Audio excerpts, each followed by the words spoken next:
Okay, so recently I was watching the Young Turks and they had a video out, and it was basically from another website that had to do with how college kids, or the public I think in general, have lower expectations of going to college. I think about 80% of the population was all for going to college. Now after the recession it's down to 50%. And then they quote some other statistics about how the unemployment rate for non-college grads is at 14%, whereas in college grads it's about 5%, I think it was. But what I want to talk about, and I wanted to address this issue for a while, is why you should go to college and how to use it to your best potential, to the fullest. So first of all, I got friends, who say whatever you don't have to go to college. You can just pick it up in a book. You can read about it. Yeah, this is true, but there's a reason why that number is 5% for people with bachelors, and it's higher for people without bachelors. When you go to college, if you just go through rituals, if you just go to class and just take the tests and you do it mechanically, you're not really paying attention, then of course you're not going to get as much out of it as if you actively participate. So here's some things you could do to better increases your chance of getting a job that aligns with your particular degree of interest. So first thing I would say is that make a connection with your professor. They're in their field, so maybe visited their office like maybe once every 2 weeks or so often.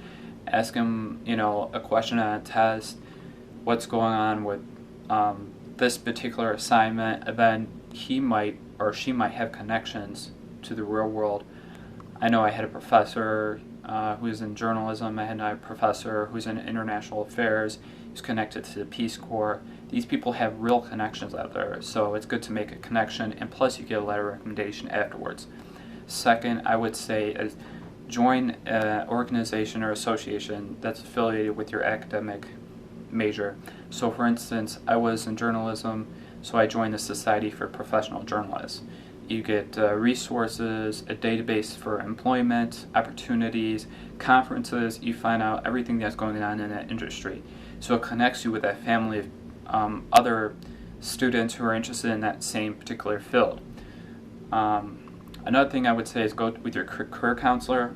Now that you can't speak to a career counselor, it's not as readily available as it is in the college world.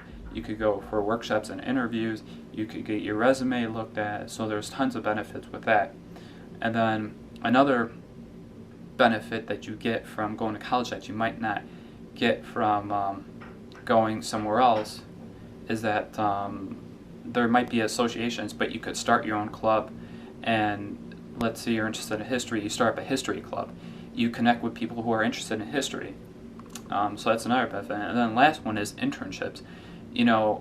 Most jobs, if they have to choose between an intern who they're familiar with versus someone they're not, most likely they're going to probably hire an intern.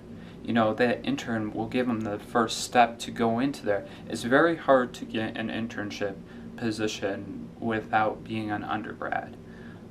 Just try it. It's very hard to do. So I think those, and not only that, but it's a personal experience. You meet new friends, make new connections.